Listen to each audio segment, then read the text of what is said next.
여러분 안녕하십니까? 오늘 저희 뉴포 초대석 시간에는요, 아주 특이한 분, 아마 저희 방송 시작한 이후로 처음으로 종교인을 스튜디오로 모셨습니다. 네, 좀 특이하게 저희가 모셨습니다. 이유가 있습니다. 일단은 만나보시겠습니다. 자, 베델 교회의 이혜진 목사님 모셨습니다. 안녕하십니까? 네, 안녕하세요. 네. 네. 저희가 목사님을 모시긴 처음이에요. 그래요? 네. 영광입니다. 아, 네. 네네. 제가 감사합니다. 네네네. 보통은 저희가 종교적인 이야기는 민감한 부분들이 많아서 다루지 않는 편이기는 한데요. 그러시군요. 근데 이번에 베델 교회 같은 경우에는 지역사회 전체가 지금 다 관심을 갖는 그런 상황이 돼버렸어요. 그렇군요. 네. 새로 성전을 구입하셨다고. 네, 맞습니다. 엄청난 성전을 구입하셨습니다. 예. 자랑 좀 해주십시오. 자랑이요. 하나님 하지 말라 그랬던 건데. 저희가 건축을 추진하다가 건축이 론이 나오지 않아서 좌절된 상태였는데 하나님께서 정말 생각하지 못했던 스포츠 센터를 발견하게 하셔서요.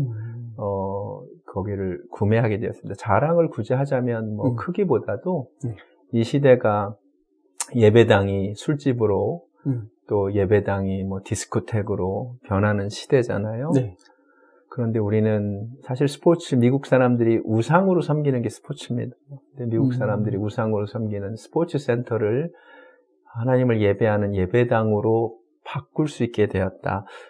자랑하자면 그게 참 하나님 은혜다. 하나님께서 행하시는 반전의 역사다. 네. 이렇게 얘기할 수 있을 것 같습니다. 그렇죠. 보통 네. 이제 교회에서는 예수 그리스도의 십자가 외에는 자랑할 게 없다. 그럼요. 이제 그렇게 얘기하시는데. 네. 예. 근데 이제 이런 그 세속적인 장소를 거룩한 장소로 바꾸는 것이 자랑할 수 있는, 그거 좀 멋있는데요. 감사합니다. 10만 스퀘어핏입니다. 장소가. 이게 거의 12만입니다. 12만이요? 위에 그 메자니 공간이 트랙이 있어가지고 네. 그 공간이 한 12만 스퀘어핏입니다. 와. 예, 굉장히 크죠. 그러면 예배당으로 쓰는 거는 예배당으로 쓰는 공간은 일단 양쪽으로 나눠져 있는데요. 네. 한 4만 스퀘어핏 되는 공간을 먼저 들어가고 네. 나머지 공간은 저희가 한 5년 뒤에쯤 이렇게 렌트를 지금 주고다가 이렇게 들어갈 것 같아서요. 네. 예, 한 4만 스퀘어핏 먼저 쓸 것 같습니다. 4만 스퀘어핏도 그러면 상당히 많은 사람들 수용할 수 있겠네요. 그렇죠. 예. 몇 명 정도 들어가는 거죠, 그러면? 본당을 한 2,000석 가까이 좀 이렇게 준비해 2,000석? 볼까 네. 지금 생각하고 있습니다. 지금 제적 교인이 몇 명이시네요? 지금 이제 제적은 한 1,700명 가까이 되는 것 같고요. 네. 매주 출석은 한 1,300분 정도. 와, 출석률이 좋으신데요? 높죠. 예. 네. 부활절 때는 더 많이 오셨었고, 한 1,400분 넘게 오셨고. 네. 예. 베델교회 하면은 저희가 네. 이제 생긴 지 7년쯤 넘었어요. 7년 한 반 됐습니다. 네. 예. 처음 이제 교회를 창립하셨을 때부터 사실 저 같은 경우는 개인적으로 소문을 계속 들었어요. 네. 주변에 다른 데 교회 찾고 있으면 우리 교회 와. 네. 교인들이 그런 말을 하고 다니는. 맞습니다. 예. 무슨 일이 있는 건가요? 교육을 그렇게 시키시는 건가요? 아니, 꼭 그건 아니고요. 그 식당하고 똑같겠죠. 맛있는 음식 먹어봐라 하듯이 우리 교회 하나님 은혜가 있으니까 와봐라. 이게 요새 누가 시킨다고 그런 일을 성도님들이 하실 일도 없고, 네. 은혜 받으시니까, 와서 같이 은혜 받자, 이렇게 말씀하시는 것 같습니다. 예. 7년 반 전에 직접 개척을 하셨단 네, 말이죠. 맞습니다. 그때 네. 처음 시작할 때 몇 가정 안 된 거로 알고 있는데. 세 가정에서 세 개척을 가정. 했죠. 예. 세 가정이 시작을 했는데 지금 7년 반 만에 제적 교인이 1,700명이 됐다라는 거는 하나님의 드라마죠. 엄청난 드라마. 부흥이라고 제가 그렇죠. 봐야 되겠는데. 네네. 어떤 특별한 부흥의 비결? 하나님의 어떤 은혜 외에 사실 무슨 이야기를 할 수 있겠습니까? 그냥 꿀이 하나 떨어지면 이제 사방에서 개미떼, 벌떼, 나비떼 몰려들듯이 그냥 하나님께서 은혜를 주셔서 그 은혜를 사모하는 성도님들이 몰려오시는 것 같아요. 네. 제가 보기에 부흥의 특별한 비결도 없고요. 네. 그냥 예배에 하나님이 은혜를 주시니까 은혜를 사모하는 성도님들이, 그러니까 시대가 바뀌었다고 하지만 사실 제가 보기에는 영혼들은 똑같아요. 근데 그렇게 예. 말씀하시면은 다른 교회들도 교회가 많잖아요. 네. 하나님은 다 은혜를 주실 것 같은데 유독 베델교회에 더 많은 은혜를 주신 이유가 뭘까요? 그런 질문을 제가 참 답하기가 어렵습니다. 네. 하나님께서, 저는 절대로 우리 교회만 은혜가 있다라고 얘기하고 싶지는 않고요. 그건 아니겠죠. 네네. 모든 교회 하나님 은혜를 주시겠죠. 그렇겠죠. 주실 네. 텐데, 저희 교회 예배 또 특별한 기름 부으심을 주시는 것도 사실인 것 같아요. 예. 이유는 모르시겠고요. 이유는, 하나님께서, 네. 불쌍히 여기셔서, 불쌍히 여겨서. 예, 저희를 불쌍히 여기셔서 은혜를 주시는 것 같습니다. 네. 너무 겸손하게 대답을 하시기 때문에. 네. 그 10만 스퀘어핏 성전을 구입했을 때 사실 기자된 입장에서는요. 네. 이게 그냥 예배드리는 장소뿐만이 아니라 지역사회에서 상당히 이용할 수 있는 다목적인 장소가 될 수도 있겠구나라는 생각이 들었어요. 네. 사실 그 정도의 공간이 뭐 사실 지역사회에 없거든요. 활용하고 싶어도. 혹시 지역사회의 교회의 공간을 좀 쉐어해 주실 수 있는 의향이 있으신지.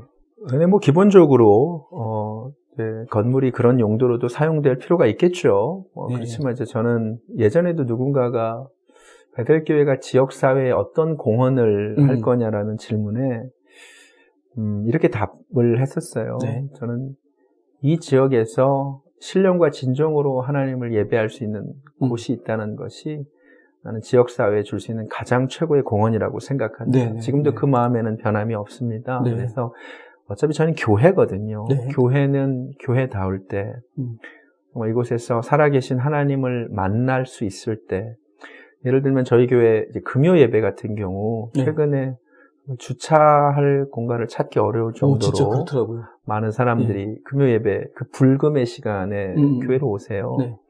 예전에 뭐 술집에 가거나 아니면 뭐 정말 쓸데없는 곳 가가지고 유흥하시고 귀한 시간과 돈을 낭비하던 분들이 이제는 금요 예배를 사모하여 예배 시간에 이렇게 찾아와서 삶을 결단하고 변화가 있고, 사실 이보다 더 큰 지역사회 공헌이 있을까. 그래서 온 가정이 믿음의 방향으로 바뀌어가고 아이들도 이렇게 가족 간에서 이렇게 신앙을 배우고 가정 예배가 시작되고 남편이 술을 끊고 담배를 끊고 정말 가족 패밀리맨이 되고 이 가족을 어떻게 하면 내가 제사장의 사명을 감당하면서 하나님 기뻐하시는 가정을 만들 수 있을까? 이런 변화들이 저희 교회 가운데 있거든요. 네. 특별히 젊은 사람들 가운데. 네. 이보다 더 큰 지역사회의 공헌이 있을 수 있을까? 저는 그런 생각을 합니다. 그렇네요. 맞네요. 사람을 변화시킨다라는 건 정말 쉽지 않은 큰 일인데 그렇게 말씀을 듣고 나니까 할 말이 없나요? 죄송합니다. 네, 알겠습니다. 굉장히 건강한 교회의 역할을 보여주시고 계셔서 많은 분들이 모델로 생각하는 좋은 교회라고 저희도 생각하고 있고요. 네, 그래서 지금 부흥되는 모습을 보면서도 저희는 이제 응원 메시지 좀 드리고 싶고, 이왕 모신 김에 지금 이제 궁금한 거 몇 가지를 좀 여쭤보고 싶어요. 그러니까 이제 지금 저희 같은 경우에는 정치 방송을 많이 하고 있는데, 지금 이제 미국 사회, 한국 사회도 마찬가지지만 미국 사회 같은 경우도 정치적으로 너무 양극화돼서 이 서로 대화 자체가 힘들어지는 이런 상황에 있거든요. 이런 상황에서 과연 우리 크리스찬들은 어떤 선택을 해야 되는 것인가? 혹시 설교하실 때 좀 정치 얘기 좀 하시나요? 하지 않습니다. 안 하세요? 저는 목사고요. 저는 목사를 메신저로 이해를 합니다. 그래서 하나님께서 저희를 세우신 목적 자체가 하나님의 말씀을 이 시대 영혼들에게 대언하라고 세움받았다고 생각하기 때문에 뭐 죄송한 이야기지만 저는 목회자들이 너무 많은 다양한 영역, 정치, 사회, 경제, 문화, 너무 많은 식견을 가지고 있는 것이 문제인 것 같습니다. 개인의 식견을 가질 수 있죠. 그러나 강단에서 본인이 가지고 있는 견해를 선포하라고 세움받지 않았습니다. 그래서 저는 정치 이야기를 하지 않고요. 저는 하나님 말씀을 대언을 하고요. 성도님들께서 각자 적용은 하시고 각자 결정을 하시면 될 것 같고요. 우리가 뭐 양극화로 갈라진 이 세상에서 우리는 그 위에 있거든요. 사실은 신앙이라고 하는 영역은. 근데 내가 뭐 어디를 지지한다가 나의 신앙보다 더 중요해지는 건 죄송하지만 우상 숭배입니다. 나의 정치적 견해를 그 앞에 둔다는 것은 우상 숭배고요. 그래서 하나님 말씀에 따르면 되고요. 우리는 보수일 필요도 없고 진보일 필요도 없습니다, 사실.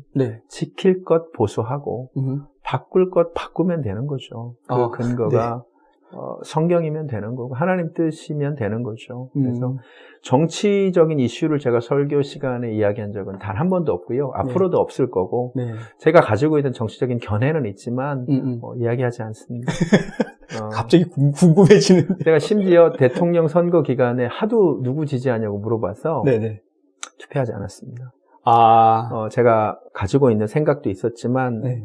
이거는 성도님들에게 잘못된 메시지를 줄 수 있겠다라는 생각에서 사실 전 투표하지 않았고, 네. 성도님들 보고 하지 말라고 한 건 아닙니다. 네네네. 그렇게 오해하시지 마시고, 네네. 저는 그 정도로 제 정체성 자체를 하나님의 메시지라고 생각합니다. 네. 네네. 잘 알겠습니다. 그러면 이제 저희가 그 다음 질문 드려야 될 게, 네네. 과연 하나님의 메시지가 무엇인가를 질문을 드려야 될 것 같아요. 네. 예를 들면 이제 지금 LGBTQ 문제, 네네. 이게 정치적으로 양극화된 이슈 중에 하나거든요. 네네네. 성경은 뭐라고 얘기하고 있어요? 그 문제는 이제 단순한 정치 이슈는 아니고 분명한 신앙 이슈죠. 그리고 성경이 언급하고 있는 것이기 때문에 저는 성경에 언급한 대로 얘기하는 것이 목회자 양심이라고 생각을 합니다. 네네. 죄라고 말씀하고 계시죠. 하나님께서 죄다. 가증한 죄라고 말씀을 하시는 것에 대해서 네. 저희 설교자가 그것을 그대로 말하지 않는 것은 직무유기고요. 네. 물론 동성애만 죄냐, 동성애만 특별한 죄냐, 그건 아니죠. 우리가 그렇게 얘기한다면 또 그건 기만이겠죠. 네. 우리가 하나님 앞에 우리는 의인인데 당신은 죄인이다라는 얘기를 하자는 것은 아니고요. 네네네. 우리도 죄인이고 네. 그분들도 당연히 죄인인데 네. 성경이 명백하게 죄라고 말하고 있는 부분을 죄가 아니다라고 포장하거나 시대가 바뀌었기 때문에 그것을 받아들여야 된다라는 주장은 저 신앙 양심으로는 받아들이기 좀 어렵고요. 네. 그래서 저는 주제 설교를 잘 하진 않습니다. 네. 저는 본문 근거한 강해 설교를 주로 하는데 본문에 나오면 당연히 이야기를 합니다. 네. 일단 동성애 문제에 대해서는 성경은 금지하고 있다. 저는 그렇게 상식적인 성경 읽기에서는 그게 맞다고 봅니다. 그러면 낙태 문제는 어떻게 생각하시나요? 낙태를 성경에서 직접 언급하고 있는 본문이 지금 얼핏 생각하기에는 없는 것 같고요. 네네. 그러나 성경이 분명히 생명의 중요성을 이야기하고 있고 생명은 하나님께서 우리에게 주신 것이기 때문에 그 부분에 대해서도 분명한 원칙은 저희가 얘기할 수 있을 것 같다고 생각이 됩니다. 그래서 그리고 이제 우리가 낙태에 대한 이야기를 한다고 했을 때 그게 문란한 성관계에 대한 경계 차원에서죠. 예외적인 경우를 가지고 예를 들어 강간을 당했는데도 어떻게 해야 되느냐, 그 문제는 각자 적용하실 부분이라고 생각이 되고요. 근데 원칙을 말씀드리면 성경은 하나님께서 생명의 주인 되시는 분이고 우리가 그 생명을 함부로 할 수 없다는 것에 대해서는 이걸 정치 이슈로 받아볼 수 있겠지만 저는 그냥 신앙 이슈로 봤을 때 분명하지 않나라는 생각이 듭니다. 그 신앙 이슈로 얘기하신 그 두 가지 내용을 놓고 보면은 목사님은 보수시거든요. 말씀드린 대로 저는 지켜야 될 것은 지켜야 된다고 생각을 합니다. 그래서 저를 그런 면에서 보수라고 얘기하는 건 좀 상관이 없고요. 저는 제 자신을 한 번도 보수주의자나 진보주의자로 생각해 본 적 없고 저는 예수주의자고. 예수주의자. 저는 성경주의자입니다. 알겠습니다. 모든 목사님들이 거의 비슷하게 답변을 하실 것 같은데. 근데 이제 저희가 저희 방송을 보시는 시청자분들하고 대화를 하다 보면은 한인 사회 교회들이 상당히 좌경화돼 있다 이런 얘기들을 많이들 하세요. 왜 그런 생각들이 나올 거라고 보시나요? 제가 보기엔 그 좌경화라는 표현 자체가 정치적인 표현이기 때문에 그렇죠. 제가 언급하지 않는 것이 좋을 것 같고요. 각자 정치적 입장에 따라서 상대편을 이렇게 아까 말씀하신 대로 보수다 혹은 진보다 얘기할 수 있겠지만 제가 한국 이민사회 전체를 바라볼 수 있는 위치에 있지도 않고 한국 이민사회의 어떤 구성원들을 다 알지도 못하는 상태에서 제가 함부로 얘기하기는 조금 어려운 부분인 것 같습니다. 저는 그냥 우리는 하나님 앞에 죄인이고 여전히 회개가 필요한, 말씀이 필요한 사람들이다 정도만 알고 있습니다. 알겠습니다. 이것도 좀 저는 목사님 만나 뵐 때마다 항상 똑같이 드리는 질문 중에 하나인데요. 방송에서는 처음인 것 같습니다만. 영성이라는 표현이요. 말은 알겠는데 그 단어는 많이 들어봤는데 spiritual, 영성. 근데 실제로 그게 뭔지, 네네, 영성이 뭔지. 영성이 뭔지, 도대체 교회 가면은 뭐 영적인 세계를 경험하게 되는 건지, 네. 그게 중요한 건지, 네. 뭐 어떤 영성이 회복돼야 된다. 뭐 심지어는 어떤 정치인조차도 지금 미국이 이렇게 망가져가는 것은 영적인 문제다. 영적 전쟁 중이다. 지금 미국은 뭐 이런 네. 표현까지도 하거든요. 네네네. 그 부분 좀 설명 좀 부탁드려도 될까요? 네, 굉장히 어려운 질문을 던지신 거죠. 큰 질문을 던지신 네. 거고요. 네. 뭐 영성이라는 표현을 뭐 굳이 쓰지 않더라도 사람은 영적인 존재죠. 네. 하나님께서 인간을 이제 영과 혼과 육으로 이렇게 만드셨잖아요. 그래서 네. 우리 육은 눈에 보이니까 확인할 수 있고 배고프면 먹으면 되고 또 혼은 우리의 지성과 감정과 의지를 보면 되죠. 네. 네. 근데 이것과 전혀 상관없는 더 깊은 갈망이 우리 안에 있는 거죠. 영적인 것. 그것은 하나님이 영이신데 네. 우리를 영적인 존재로 만드셨기 때문이죠. 그래서 우리는 예배에 대한 갈망이 있는 거고 사실은 하나님을 만나고 싶어하는 갈망이 사실은 우리 안에 있는 거죠. 네네. 그래서 영성이라는 표현보다도 우리는 영이신 하나님을 다시 만나고 싶어하는 갈망이 우리에게 다 있고요. 네. 교회의 존재 목적이 바로 그 부분을 채워줘야 되는 것이라고 생각합니다. 그래서 저는 이 시대에 아까도 제가 언급했지만 시대가 변했지만 사람은 하나도 안 변했어요. 사람은 여전히 영적인 갈망을 가지고 있고요. 네. 하나님의 말씀을 듣기를 원해요. 그래서 저는 교회가 본질로 돌아갈 때 말씀과 또 기도와 또 찬양, 제가 어떻게 보면 다른 답변들을 하지만 똑같은 얘기를 하고 있는 거거든요. 네. 뭐 교회 부흥의 원인도 물어보셨고 뭐 여러 가지 얘기하셨고 뭐 교회를 어떻게 사용할 것인가. 저는 우리 베델교회의 존재 목적은 네. 하나님을 그렇게 찾는 사람들에게 하나님을 만날 수 있는 어떤 그런 시간과 공간을 제공하는 거라고 생각을 하고 아마 그런 충족이 있어서 영적인 만족감이 있으셔서 많은 분들이 저희 교회로 오고 계시지 않나. 저는 뭐 그냥 그런 생각을 한번 해봅니다. 막 찬양을 뜨겁게 하다 보면 그냥 감정적으로 막 이렇게 흥분하고 이런 뭐 그럴 수도 있겠죠. 그런 감정에 만족하고 다르죠. 네. 분명히 다르죠. 어떻게 구분하죠? 그거는 사실은 거듭난 사람들만 알 수 있죠. 우리가 사실은 예수님을 믿을 때 우리 영이 되살아나는 거잖아요. 네. 그래서 우리가 배고프잖아요. 네. 느끼잖아요. 네. 그 다음에 지적인 배고픔이 있잖아요. 아, 네. 감정적인 배고픔이 있잖아요. 그래서 책도 읽어야 되고 그리고 드라마도 보셔야 되죠. 네. 그러나 이것과 상관없는 갈망이 있습니다.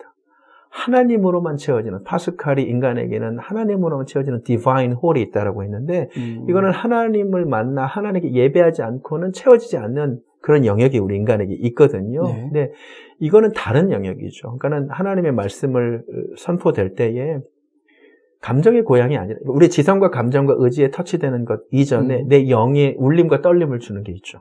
찬양도 마찬가지입니다. 근데 어떻게 보면 예수님께서도 너네는 영과 진리로 예배해야 된다 그랬잖아요. 네네네. 그래서 어떤 혼적인 예배가 아니라 정말 내 영이 하나님의 영과 만나서 교제하고 반응하는, 이것은 사실은 설명하기는 힘들 거지만 경험한 사람만 알 수 있죠. 근데 거듭난 영혼들은 이 영적인 예배를 정말 갈망합니다. 네. 정말 말씀 가운데 목사님이 정치, 사회, 경제에 대해 혹은 유머를 얘기하지 아니하고 하나님의 말씀을 선포해 주기를 너무나 갈망하고요. 저는 그래서 뭐 수평이동이다 이런 표현들도 사람들이 많이 쓰는데 그렇죠. 사실 이민사회는 네. 이거는 이제 목회자들이 쓰는 용어입니다. 솔직히 말하면. 아, 그런가요? 성도님들한테 제가 성도에 한 분한테 여쭈고 싶은데 진짜 네. 수평이동을 하시는지, 교회를 그렇게 쉽게 옮기지 않아요. 나름 고민하고 기도하고 길티 필링 가지고 있고, 그러나 내 영혼의 정말 유익을 위하여 내 답답한 영혼이 살아알고 싶어서 어쩔 수 없이 옮기시는 분들도 많거든요. 네. 그렇게 따지고 보면 과연 그걸 수평이동이라는 한 단어로 정리해낼 수 있는 건지, 물론 그렇게 교회를 쉽게 옮기시는 분들도 계시지만 제가 알기로, 제가 보기로 은혜 받고 싶어합니다. 네. 하나님 만나고 싶어합니다. 그 하나님 만날 수 있는 곳을 목말라 찾는 것이 우리 신앙인들의 생각이라고 저는 봅니다. 그러고 보니까 제가 네. 갑자기 또 좀 회개거리가 생기네요. 그렇게 그러세요? 신앙적으로 목말라서 찾는 모습을 보고 쇼핑하고, 교회 쇼핑한다라고 얘기를 했었어요. 그렇게 하시는 분들도 있죠. 물론 네. 그렇게 하시는 분들도 있지만, 네. 제가 만난 분들은, 사람은 그렇게 간단한 존재가 아닙니다. 자기 영혼을 아무데나 쉽게 맡기지 않아요. 맡기지 않고, 정말 하나님 더 알고 싶어 하고요. 네. 말씀 듣고 싶어 합니다. 그래서, 사실 세례 요한의 청중들이 다 예수님께로 갔어요.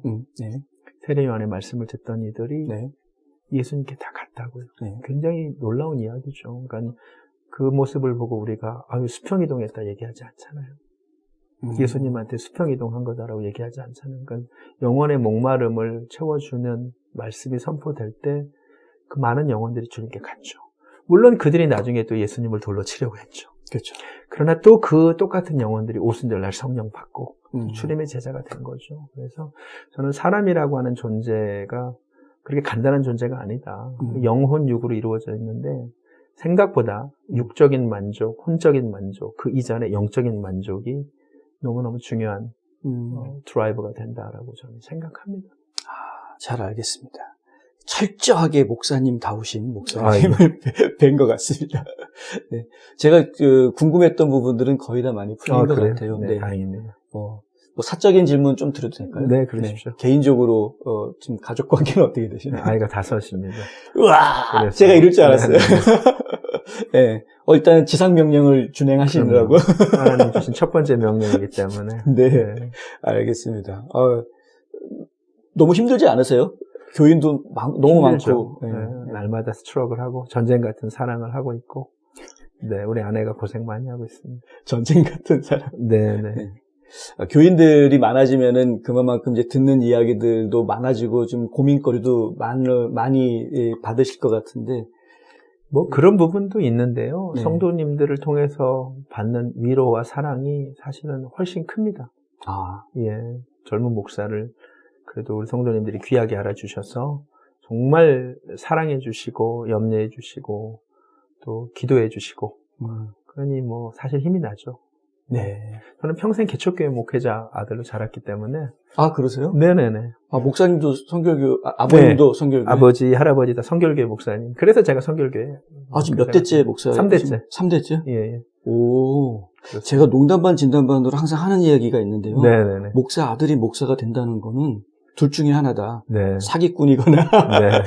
아니면 진짜 독실하거나 둘 중에 하나다. 어중간한 사람은 별로 못 봤다 그랬는데. 네네. 네, 알겠습니다. 하여간 대단하시네요. 감사합니다. 솔직히 부럽습니다.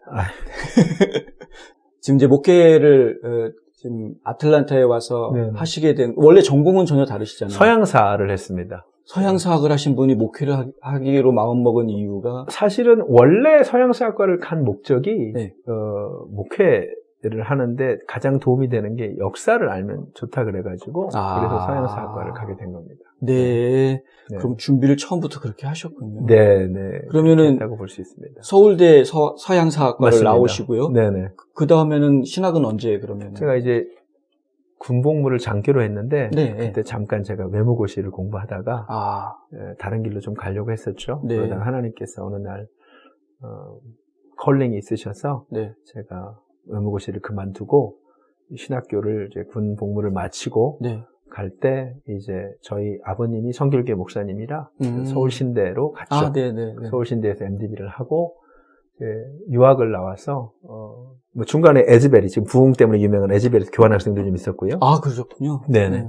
그리고 듀크 노스캐롤라이나 듀크라는 신학교에서 석사를 하나 더 하고 보스턴 대학교에서 PhD를 하다가 마치지는 못했습니다. 네. 논문 쓰는 중에 그만두고 목회를 하게 됐습니다. 네.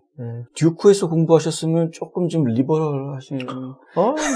네. 뭐 저는 역사 신학을 했기 때문에 보통 이제 리버럴과 관련된 쪽은 성서 신학하고 조직 신학 쪽이고 네네. 저는 뭐 역사를 공부했기 때문에 거기서 제 전공 그 논문 자체가 성결 운동, 오순절 운동 공부했으니까. 그러세요? 네네. 보스턴 대학교에서는 보스턴도 굉장히 리버럴한 학교죠 사실은. 그렇지만 거기서 이제 세계 기독교, 글로벌 크리스티애니티를 공부했기 때문에 알겠습니다. 앞으로 베들교회 비전이 있으시다면 어떤 꿈을 꾸고 계신지. 네, 저희가 처음 개척할 때 네. 하나님께 비전을 구하며 성경을 읽을 때 마태복음 22장을 통해 하나님 주셨어요. 네. 부활이 없다는 사두개인 예수님을 시험하러 왔었죠. 아주 극단적인 예를 들면서 7 형제와 결혼한 한 여인. 그때 예수님이 뭐라고 답을 하셨냐면 너희가 성경도 하나님의 말씀도 알지 못함으로 오해하였도다. 그게 영어로는 이렇게 되어 있어요. 그런데 you are in error. 오해가 아닙니다. 잘못된 상태에 실수네. 있다는 것입니다. 네, 네. in error. 네. 그때 이제 깨달음이 임했어요. 사람이 어떻게 하면 in error, 잘못되는가? 말씀 모르면 잘못되는구나.